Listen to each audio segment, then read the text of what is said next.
À l'ouest de l'Amérique latine, le Pérou s'étend sur 2000 km du nord au sud avec une superficie 2 fois plus vaste que la France. Il est le 3e plus grand pays d'Amérique du Sud, après le Brésil et l'Argentine. Le Pérou se subdivise en 3 régions géographiques. Le bassin amazonien, à l'est, une échine montagneuse au centre, la cordillère des Andes, et une étroite bande côtière. À cet endroit, l'écume du Pacifique lèche une côte qui disparaît dans les nuages bas plusieurs mois sur l'année. C'est néanmoins ici qu'en 1535 fut fondée Lima, la capitale, par l'espagnol Francisco Pizarro. La dépouille du conquistador repose dans la cathédrale baroque, sur la place d'Armes, délimitée par des rues tracées au cordeau.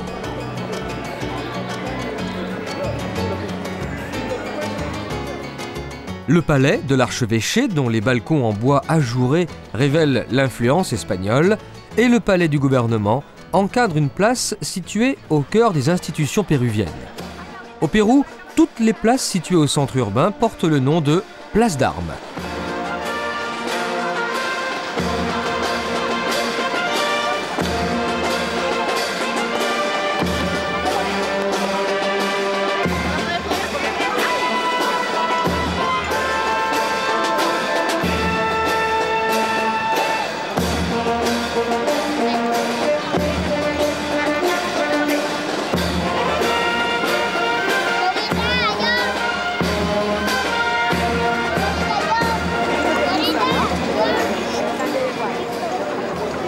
Moins de 20 ans après sa fondation, Lima se dotait d'un enseignement universitaire. C'est dire l'assurance et le rayonnement de cette ville dès le début de la colonisation espagnole. Le tiers des 26 millions de Péruviens vivent à Lima, dans une ville qui a connu une formidable explosion démographique. En 60 ans, la population de la capitale a été multipliée par 13.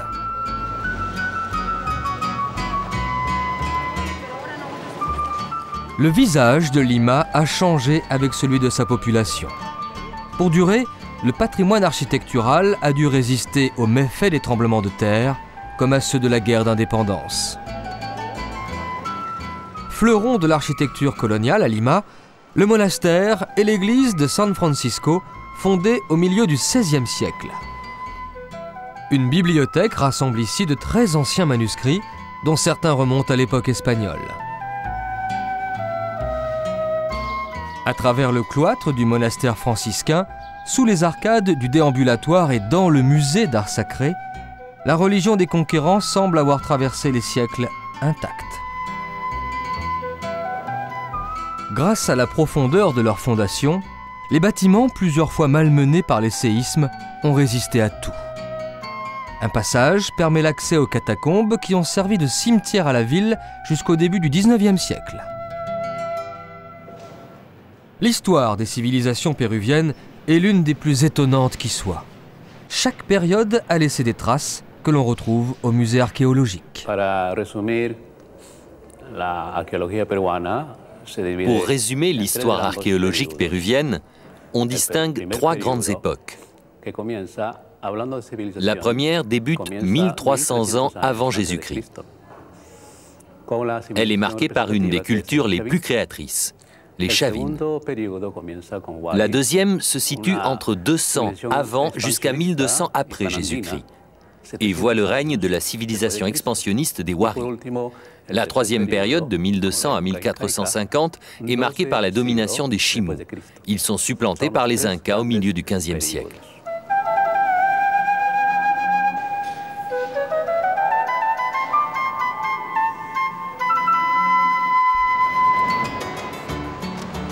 Sur une côte aride et désertique, les Péruviens ont réussi à implanter la vie et leur capitale, qu'ils ont agrémentée d'espaces verts.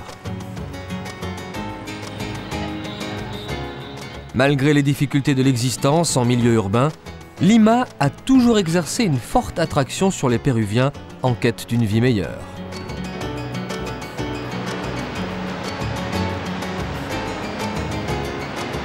Dès qu'elle le peut, la capitale déborde sur l'océan. Ainsi, elle soulage l'encombrement de la zone littorale et autorise certains mouvements de population.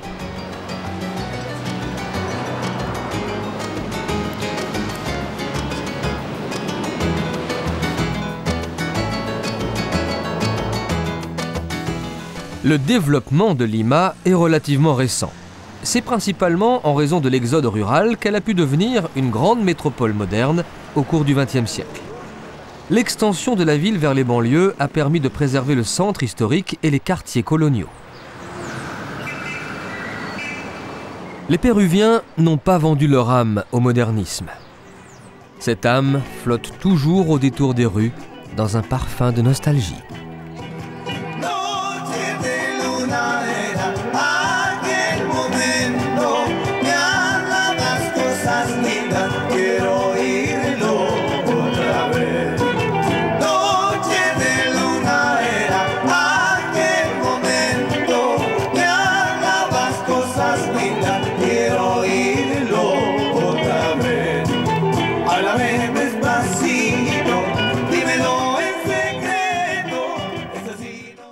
Le nord du Pérou joue sur la diversité. Un immense bassin amazonien, une sierra andine avec des sommets à plus de 6000 mètres et une côte désertique parsemée de villes oasis.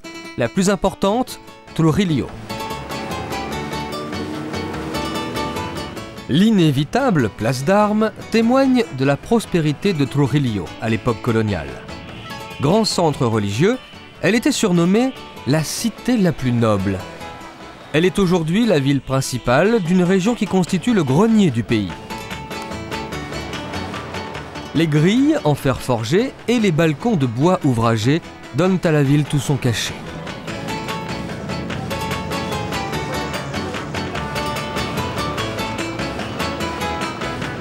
Les habitants de Trujillo n'ont pas voulu goûter trop longtemps à la domination espagnole. Sous l'impulsion de Simón Bolívar, Trujillo fut la première ville du Pérou à se proclamer indépendante en 1820.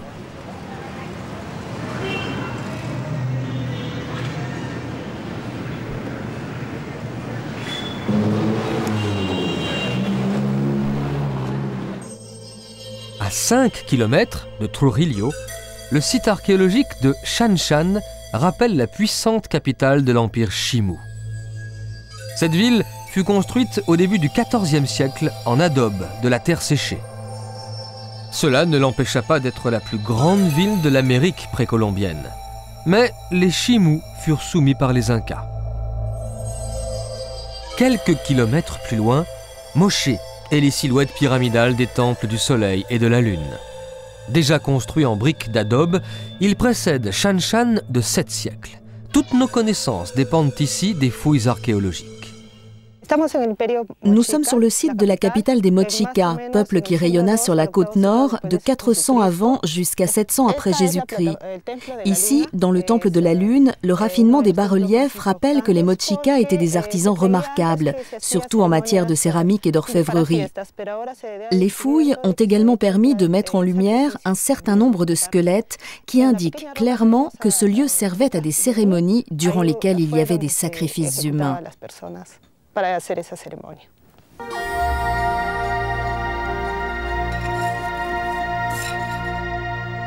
Le peuple péruvien a toujours été un peuple de bâtisseurs. L'adobe, cette terre argileuse séchée au soleil, a été utilisée de tout temps, tantôt pour construire des temples, tantôt pour construire des maisons.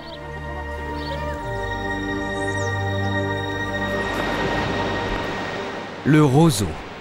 Sur la côte, cet autre élément naturel sert lui aussi d'outil de construction. Des constructions bien particulières. Séché également au soleil, le roseau est assemblé en bottes pour former un cabalito de totora, littéralement un petit cheval de roseau. Un frêle esquif qu'utilisent les pêcheurs de Huanchaco, l'un des ports les plus connus du Pérou. La forme de l'embarcation et le style de pilotage n'ont pas changé depuis l'époque des Incas.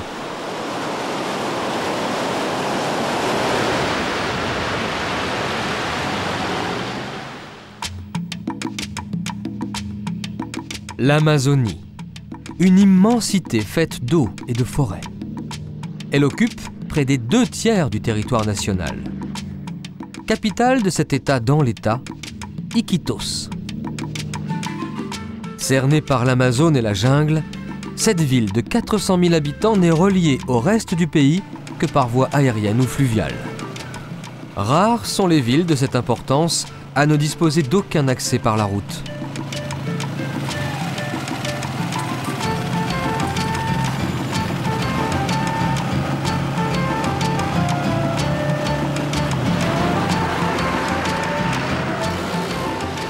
Iquitos vit le jour grâce aux Jésuites au XVIIIe siècle. La ville connut son heure de gloire au début du XXe avec le boom du caoutchouc. Des fortunes colossales s'édifièrent aux dépens des Indiens, contraints d'aller saigner les EVA au fond de la forêt. Quelques résidences datant de cette fastueuse époque subsistent encore autour de la place d'Armes. S'il est écrit que l'homme descend du singe, les deux sont ici très proches. La nature reprend toujours le dessus, malgré les progrès de la civilisation. Après la ruée sur le caoutchouc, Iquitos entra dans une profonde léthargie, dont elle sortit en pétaradant grâce à la découverte de pétrole dans les années 1960. La ville en a conservé une agitation trépidante, toujours perceptible dans ses nombreux marchés.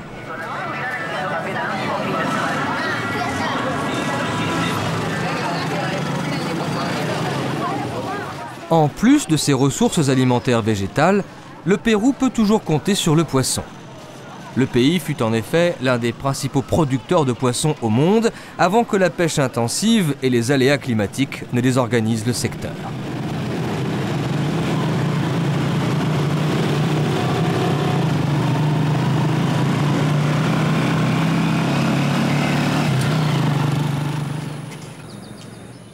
Loin de l'agitation du centre-ville, de belles maisons coloniales s'alignent le long du Malecón, cette chaussée aujourd'hui modernisée qui offre une ouverture intéressante sur le fleuve. Contraste, c'est aussi le long du fleuve que s'étend le quartier le plus pauvre de la ville, Belén.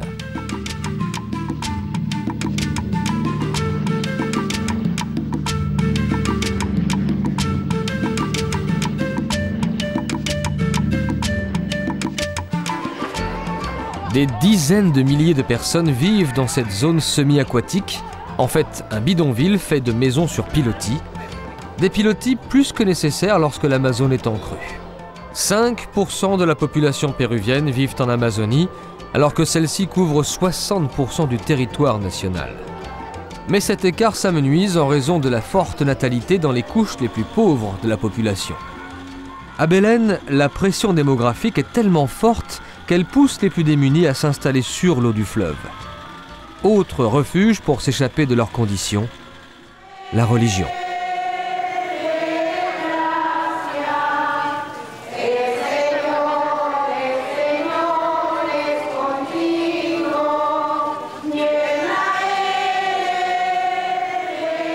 Le Seigneur des miracles. Sa fête, le 18 octobre, est un des moments les plus forts du calendrier liturgique péruvien. Des processions très populaires arpentent ce jour-là toutes les villes du Pérou. Le Pérou, un pays catholique à 90%.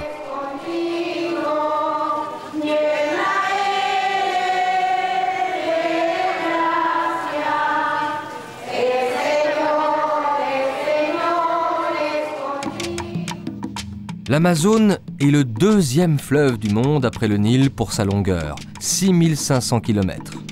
Mais c'est le premier et de très loin avant le Congo pour son débit. À chaque seconde s'écoule dans l'Amazone 4 fois la quantité d'eau bue par les Français en un an. Ce fleuve hors norme couvre au Pérou un territoire grand comme la France.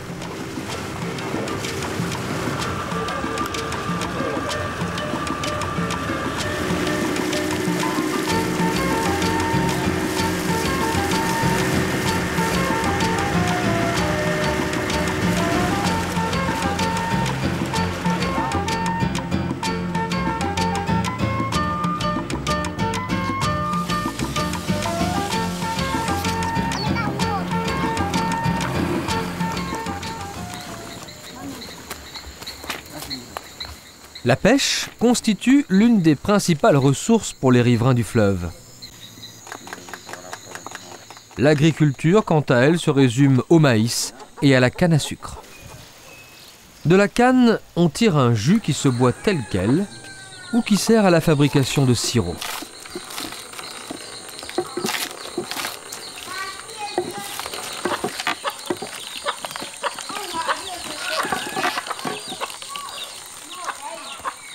Ici, la technique n'a pas enfourché le cheval du progrès, mais ça marche.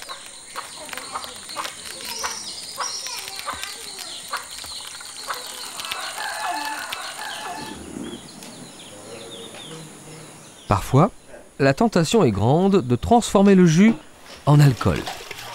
Estomac fragile, s'abstenir. Toujours est-il qu'une fois coupée, il faut presser la canne sans attendre, car elle se dégrade rapidement et perd alors ses propriétés.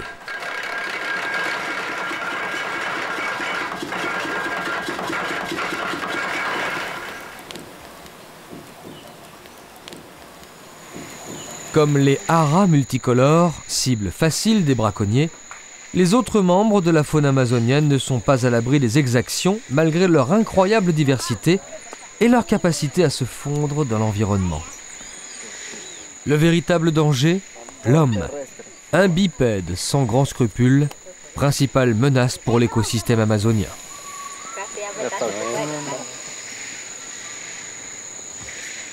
L'Amazonie est une merveille de la nature. On y a dénombré 60 000 espèces végétales différentes, dont 2500 essences d'arbres. Certaines plantes fascinent les botanistes.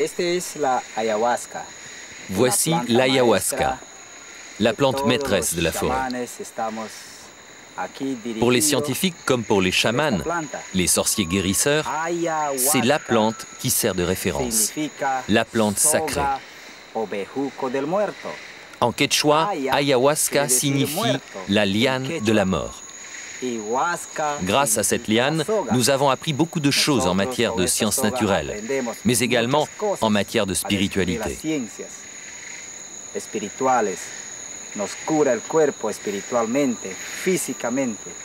Toute seule, l'ayahuasca n'a aucune propriété hallucinogène. Elle doit être associée à une autre plante, en fait un petit arbuste qui s'appelle la chacruna. Oui, les ressources de la forêt amazonienne sont infinies pour les amateurs d'expériences nouvelles, scientifiques, chamans ou guérisseurs. Un autre exemple, le sangre de grado, dont la sève, de couleur rouge, se transforme en onguent dont on soigne certaines maladies de la peau.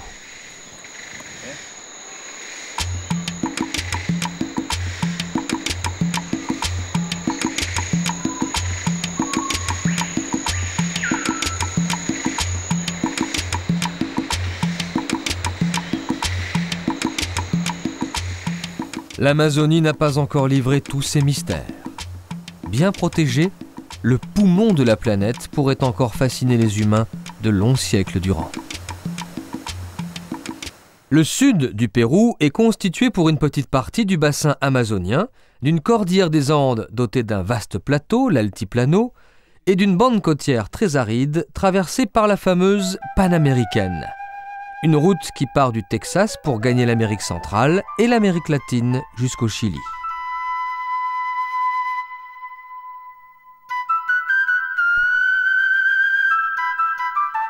La construction de ce ruban de 2500 km a débuté en 1936. Depuis, la Panaméricaine est devenue vitale pour les échanges à l'intérieur même du pays, d'autant qu'elle dessert une des régions les plus désertiques d'Amérique du Sud. Toute cette zone a subi notamment les bouleversements climatiques engendrés par le phénomène El Niño, en fait le réchauffement des eaux d'une partie du Pacifique. La population a toujours été confrontée ici à des conditions géographiques et climatiques très difficiles. Elle est parvenue, grâce à l'irrigation, à domestiquer cet environnement hostile, créant de véritables oasis.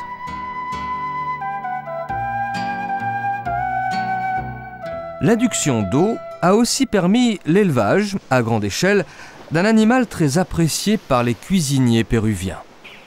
Le poulet, même si les farines alimentaires à base de poisson lui donnent parfois un goût déconcertant.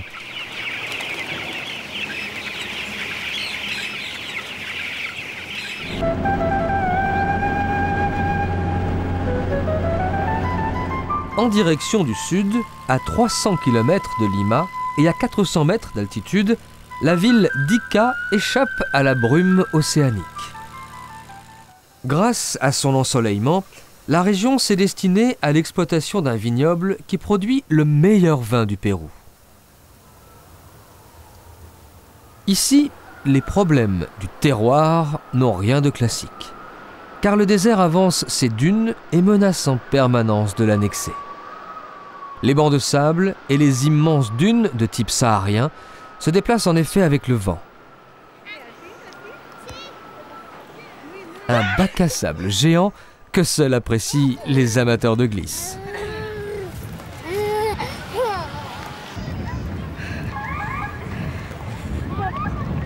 Autre caractéristique d'Ica, elle est aussi station balnéaire et thermale.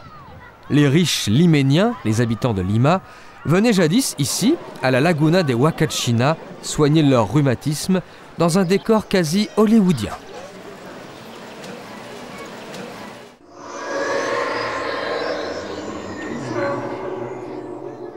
En 1939, le savant américain Paul Kozok survole le désert côtier à bord d'un petit avion. Soudain, une vision. Au sol, d'extraordinaires apparitions. Les lignes de Nazca. Il y a plus de 1000 ans, ce désert a servi de toile à un peuple pré-inca pour dessiner de gigantesques figures géométriques et d'étranges animaux stylisés, parfois longs de plus de 300 mètres. Lisibles depuis le ciel seulement, ces dessins ont suscité toutes les interprétations. Pistes d'atterrissage pour extraterrestres, messages adressés aux dieux, calendrier astronomique. Aujourd'hui encore, les dessins de Nazca continuent de narguer les scientifiques.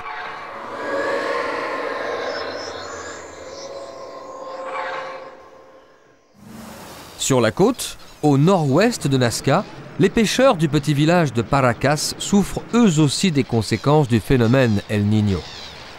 Le poisson s'est raréfié et la concurrence avec les pélicans est de plus en plus vive. Surtout que ce grand volatile se déplace en famille et que les familles sont nombreuses. Le pêcheur n'est pas mort, certes, car la relève est assurée, mais il faut tirer parti du moindre petit anchois.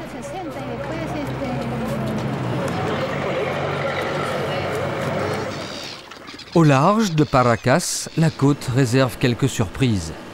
Gravé dans le sol, un candélabre se détache, haut de 200 mètres et large de 60. Certains y voient un symbole à rapprocher des lignes de Nazca. Moins mystérieuse, mais bien plus spectaculaire encore, les îles Ballestas abritent une des plus importantes réserves naturelles de la côte péruvienne.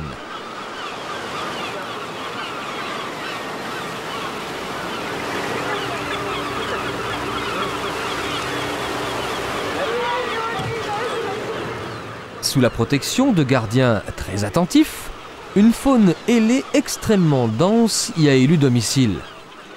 Cormorans, pétrels et autres oiseaux aquatiques se disputent les meilleurs emplacements pour se poser. Parfois, l'attention des gardes se relâche. Et on peut alors approcher le trésor du lieu, les fientes des oiseaux qui tapissent les rochers. Amassées en grande quantité, elles constituent le guano, un engrais très puissant qui laisse les autres locataires de l'endroit, phoques, lions de mer et otaries, superbement indifférents.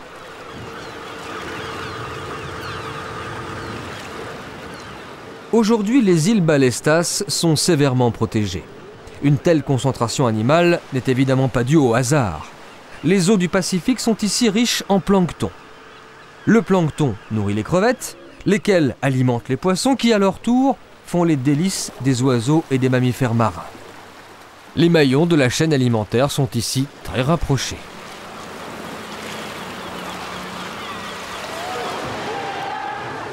Rien de plus bruyant qu'une colonie de phoques attendant le repas.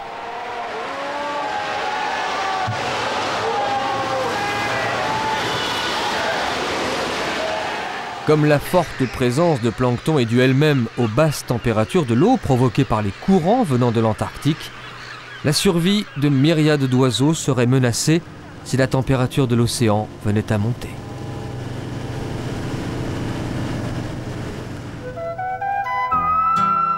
À 1000 km au sud de Lima, protégée par les volcans, Arequipa, la deuxième plus grande ville du pays, bénéficie de 300 jours d'ensoleillement par an.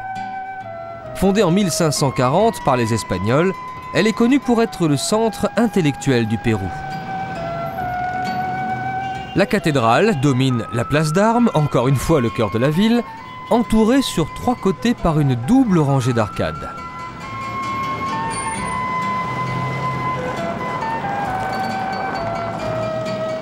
Mais le vrai trésor d'Arequipa se dissimule derrière un mur de citadelle, le couvent Santa Catalina. Véritable ville dans la ville, il s'étend sur plus de 20 000 mètres carrés. Fondé en 1580 par une jeune et riche veuve, il accueillit dans son cloître jusqu'à 500 religieuses, toutes filles de grandes familles espagnoles qui devaient apporter une dot au couvent. Mais les jeunes femmes, dit-on, ne respectaient pas vraiment les vœux de silence et de pauvreté. Elles avaient leurs esclaves, utilisaient au repas de la vaisselle en porcelaine avec couvert en argent, tout en discutant des derniers potins du couvent.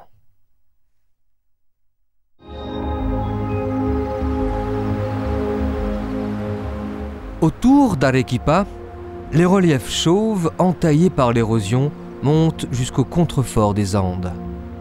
Sur ces terres arides, on rencontre peu d'habitants, peu d'animaux.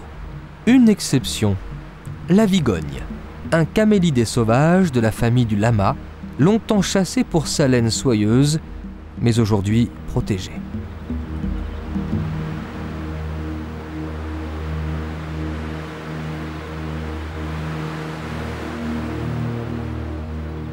Une autre exception, l'alpaga. Il possède une laine plus fine que celle du lama. Ces animaux sont domestiqués depuis des milliers d'années et leur présence ancienne est évoquée par des dessins décorant les nombreuses grottes du haut plateau andin.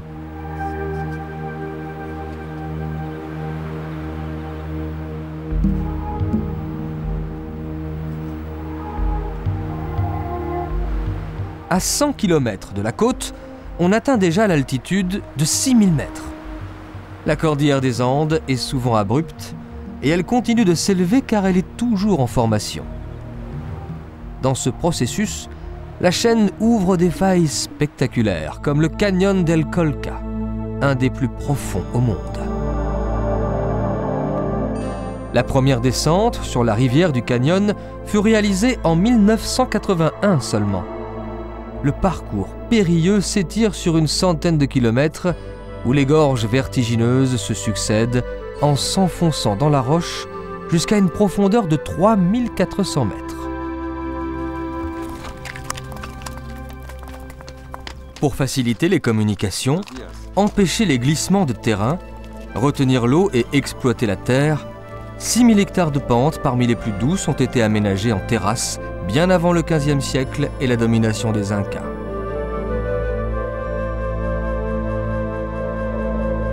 Les gorges ont été façonnées par les Coyahuas, dont la civilisation est de 1000 ans plus ancienne que celle des Incas. Ils conçurent un réseau de canaux qui dévale encore les pentes.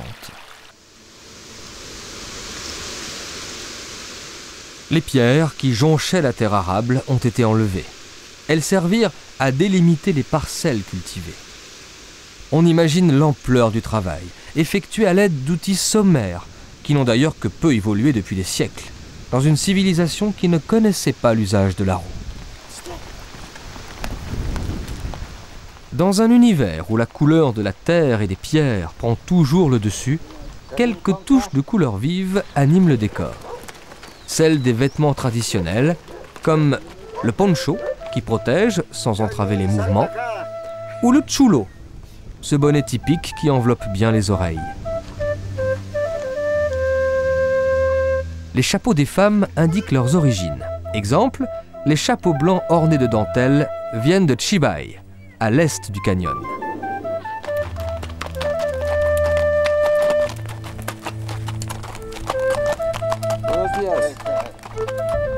À 60 km de Chibay, le ciel paraît se rapprocher de la terre. Les grands rapaces servent de trait d'union entre les deux. Il est dans la région un lieu privilégié où, si l'on se lève tôt, on peut assister à un fabuleux spectacle. La Croix du Condor. Avec une envergure qui peut dépasser 3 mètres et un poids de 10 kilos, le condor est le plus grand oiseau capable de voler. Le rapace profite des courants ascendants dans un vol très stable où l'on peut reconnaître son collier de plumes blanches et d'autres plumes tendues comme des doigts aux extrémités de ses ailes. Le condor est sacré pour les Indiens, car il sert de messager aux esprits de la montagne.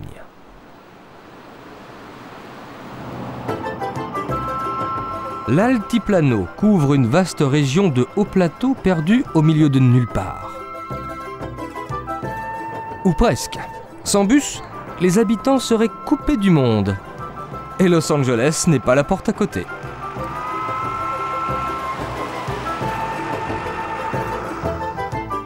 L'altiplano s'étend à plus de 3800 mètres d'altitude au cœur de la cordillère des Andes. Les conditions de vie sont difficiles et la protection divine n'est pas superflue pour les Indiens qui y vivent de cultures strictement alimentaires.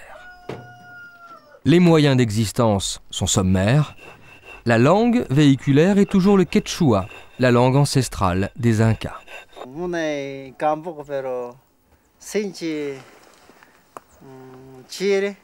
Notre repas est simple. C'est le fruit de l'exploitation de notre terre. Généralement, nous mangeons des pommes de terre, un plat à base de céréales séchées et bouillies et du fromage. Nous utilisons beaucoup une céréale appelée la quinoa, une graine typique de l'altiplano, qui contient beaucoup de vitamines. Nous en avons vraiment besoin pour notre alimentation.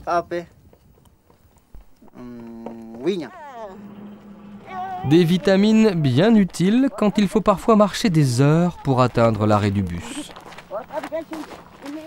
À l'est d'Arequipa, le lac Humayo est réputé pour la diversité de sa flore et de sa faune aquatique. À 4000 mètres d'altitude, les ornithologues peuvent y observer, entre autres, l'une des 3 espèces de flamants roses qui habitent les Andes.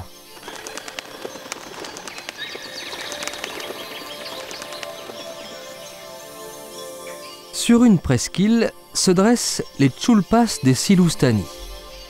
Ces étranges tours funéraires, dont la plus imposante mesure 12 mètres, datent du XIIIe siècle, un peu avant l'arrivée des Incas. Jadis, elles contenaient chacune jusqu'à une dizaine de momies, celles de nobles du peuple Coya, un peuple issu de la civilisation Tiahuanaco.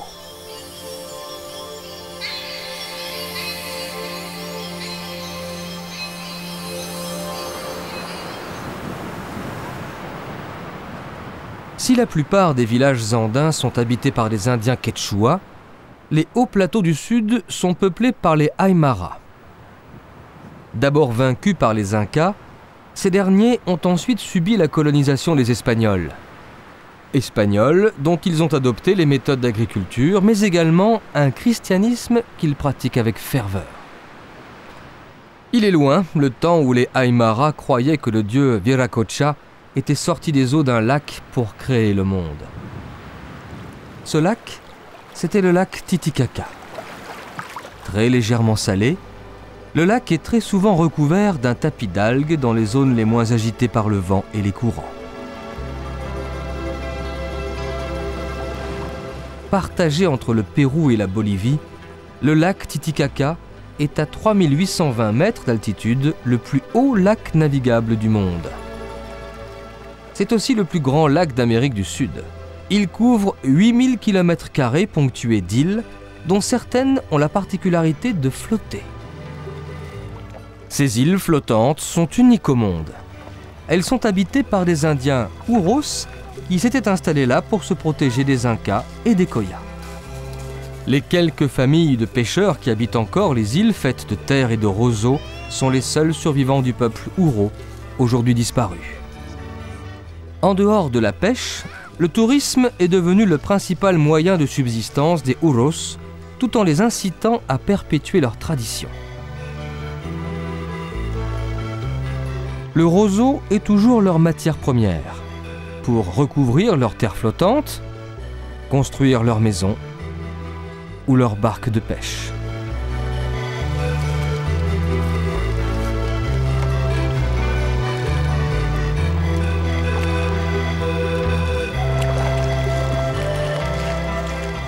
Les eaux du lac cernent une île bien plus robuste, Takilé. Il faut gravir près de 600 marches pour accéder à l'unique village d'une île à l'histoire mouvementée. Immense ferme coloniale au XVIe siècle, elle a longtemps abrité une prison. Depuis 1970, ses habitants ont obtenu de gérer toutes les activités de l'île afin de sauvegarder la richesse de leur très ancienne tradition. Plusieurs collines avaient déjà été aménagées pour les cultures en terrasse à l'époque des Incas.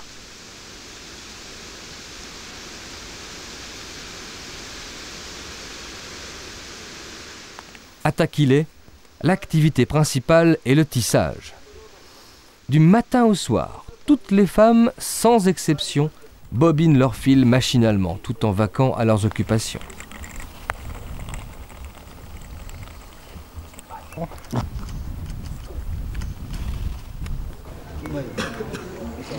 Les hommes sont moins actifs. Les couleurs et les motifs des vêtements révèlent le statut social de celui ou de celle qui les porte. Ils varient en fonction de nombreux critères et ont toujours une signification. Pour trouver celui qui va porter le chapeau, les femmes se réfèrent à la couleur du couvre-chef. Les hommes mariés portent un bonnet rouge. Quant à celui des célibataires, il est rouge et blanc. Mais certains arrivent à brouiller les pistes. Ce langage du chapeau laisse parfois les jeunes filles perplexes. Sur la rive occidentale du lac Titicaca, on atteint à près de 4000 mètres d'altitude la ville la plus élevée du Pérou, Puno.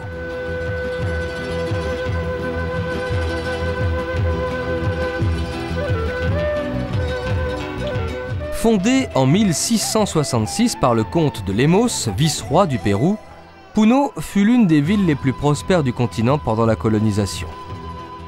Elle devait son essor à l'exploitation des mines d'argent toutes proches. De nos jours, Puno est la principale agglomération de l'Altiplano avec ses 80 000 habitants. C'est aussi le centre artisanal et folklorique du pays.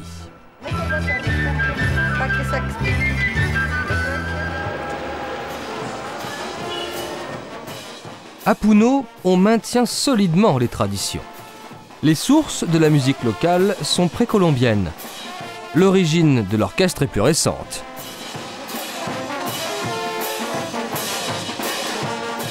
Celle de la gestuelle reste inconnue.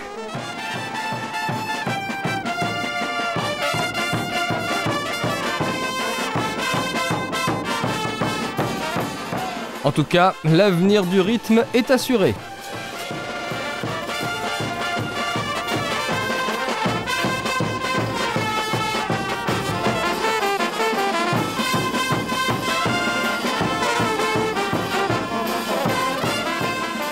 Et un petit verre de bière pour la route? Allez, c'est le dernier, promis.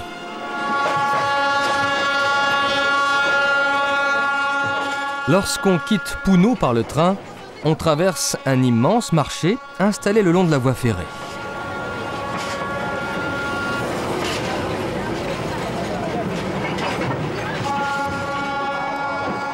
Le train reste au Pérou un moyen de transport populaire.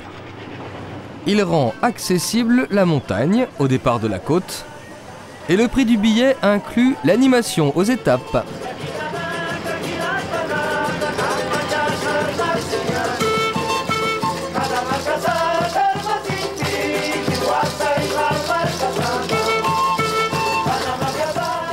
Le chemin de fer péruvien escalade les montagnes jusqu'à 4800 mètres et arpente les vallées. Au départ de Puno, il faut compter une journée pour atteindre la ville mythique de Cusco. Cusco. C'est en 1533 que les conquistadors découvrirent une cité qui abritait 15 000 nobles, prêtres et serviteurs, la capitale de l'Empire Inca. Les Espagnols, impressionnés par la magnificence de la ville, bâtirent leurs propres édifices sur les robustes fondations laissées par leurs prédécesseurs. Aujourd'hui, le charme de Cusco résulte de ce mélange de cultures. À l'image de la préfecture, un immeuble colonial sur lequel flotte encore le drapeau inca, Cusco a toujours joué sur cette double influence. Les architectes et artistes locaux ont multiplié les prouesses, surtout en matière d'édifices religieux. L'église San Francisco remonte au XVIe siècle. Elle abrite une magnifique collection de peintures religieuses de l'époque espagnole. Les peintures de l'école de Cusco, au XVIIIe siècle, étaient réputées dans toute l'Amérique du Sud. La fusion des cultures voit son aboutissement avec le couvent de Santo Domingo, élevé sur les fondations du célébrissime Temple du Soleil, le plus important lieu de culte de l'Empire Inca. La lutte impitoyable qui opposa les Incas et les conquérants espagnols inspire encore les peintures murales contemporaines. C'est l'Inca Pachacútec qui fit de Cusco, durant la seconde moitié du XVe siècle, une brillante capitale de l'Empire. Selon la légende, la ville aurait été fondée au XIIe siècle par Manco Cápac, le premier souverain, et son épouse. Le couple serait sorti du lac Titicaca, d'où sont originaires les Incas, envoyés par le dieu Soleil pour civiliser les hommes. Manco Cápac se mit à la recherche d'un lieu où sa baguette d'or s'enfoncerait facilement dans le sol.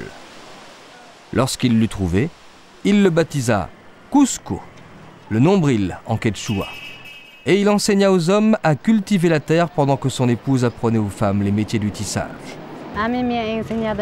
Ma mère m'a appris le travail du tissage dès que j'ai eu 12 ans. En ce moment, je propose plusieurs sortes d'ouvrages qui demandent d'1 à 3 journées de travail. Je tisse généralement de la laine synthétique, plus facile à utiliser. Parfois, je tisse de la laine pure, mais le travail prend alors beaucoup plus de temps. Cusco est dominée par la forteresse de Sacsayhuamán. Cette citadelle, édifiée au moyen de blocs de pierre dont certains pèsent plus de 15 tonnes, abritait la garnison chargée de défendre la capitale. Elle fut aussi probablement un important lieu de culte. Beaucoup de blocs ont été utilisés pour la construction de Cusco, mais les plus imposants défient encore le temps et résistent même à l'érosion.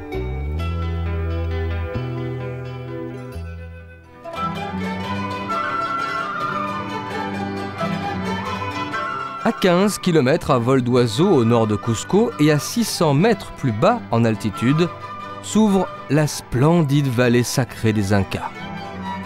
Plusieurs hauts lieux de l'ancien empire s'y succèdent sur une voie creusée dans la roche par le rio Urubamba, un cours d'eau sacré lui aussi.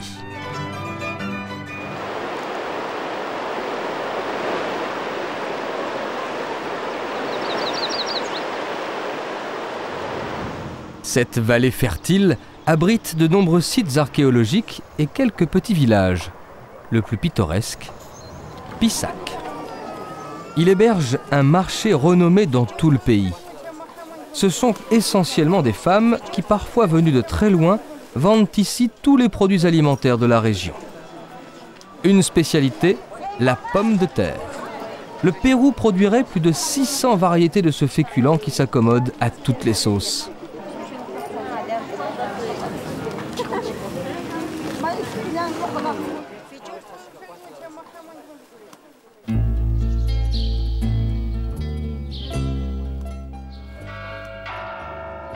Dans la vallée sacrée des Incas, les villages comme Oropesa bénéficient de la protection des montagnes et d'un climat relativement doux. L'orientation au sud-est assure un ensoleillement optimal, à peine limité par les barres rocheuses.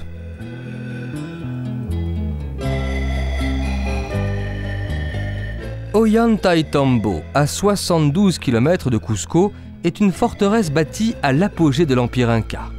Elle permettait de contrôler l'entrée nord-ouest de la vallée sacrée. Ollantaytambo vit le dernier combat que livra Manco Cápac II aux Espagnols en 1534. Des milliers d'hommes ont transporté des pierres taillées pesant souvent plusieurs tonnes pour construire de véritables escaliers pour géants. Les ruines dominent un petit village, souvent très animé.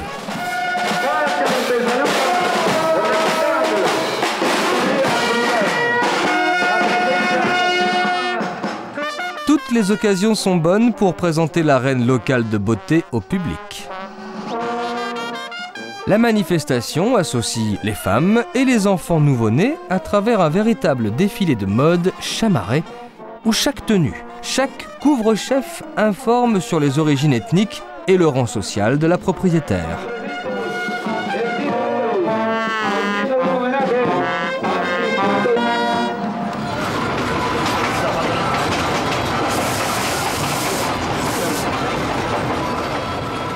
Pour atteindre l'extrémité de la vallée sacrée, il faut emprunter une fois encore le train qui, comme souvent au Pérou, se fraye un itinéraire difficile au milieu des montagnes.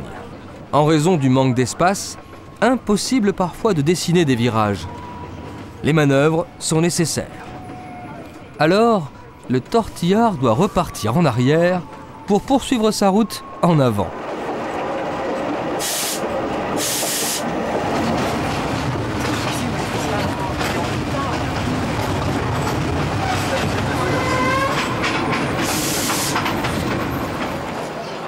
Aguascalientes est une petite bourgade dont les habitants vivent essentiellement autour de la voie de chemin de fer. Située sur le rio Urubamba, elle tient son nom d'Aguascalientes, les eaux chaudes, de ces sources thermales aux vertus multiples.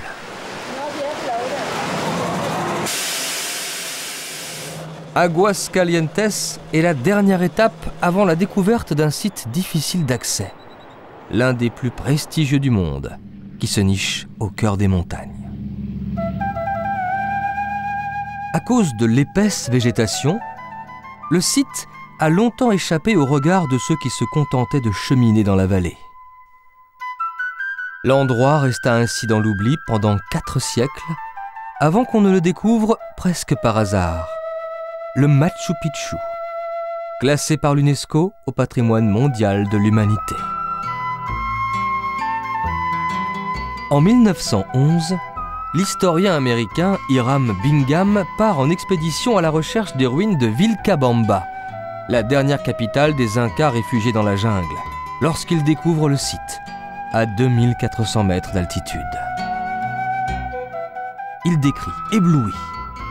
Nous avons aperçu des maisons, des dizaines d'édifices, des temples, des palais. Jamais je n'ai vu des murs aussi bien construits, des monolithes aussi bien taillés. C'est le plus pur chef-d'œuvre des Incas. Dès 1911, les ruines furent classées par quartier. Le quartier des agriculteurs avec ses immenses terrasses, le quartier royal, le quartier religieux et le quartier industriel. De nombreuses sépultures ont été inventoriées sur le site. Elles contenaient 80% d'ossements féminins. Certains ont lancé l'hypothèse d'une cité féminine vouée aux Incas. Les Espagnols ne découvrirent jamais cet incroyable site dominé par la montagne qui lui a donné son nom. Machu Picchu signifie « le vieux pic » en quechua. Quel type d'agglomération était-ce? Qui y habitait? Le mystère de cette ville, qui selon les archéologues fut construite, habitée, puis abandonnée en l'espace de 100 ans, reste entier.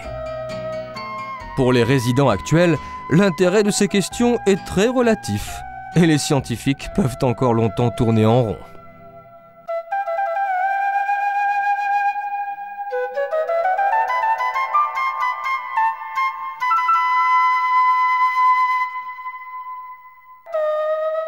d'aigle, au milieu des sommets qui l'entourent d'un cercle fermé, Machu Picchu impose le respect. Il rappelle la grandeur, mais aussi la fragilité des entreprises humaines. Aujourd'hui en tout cas, le soleil peut décliner sur la vieille cité. Machu Picchu demeurera longtemps encore le temple de l'Inca.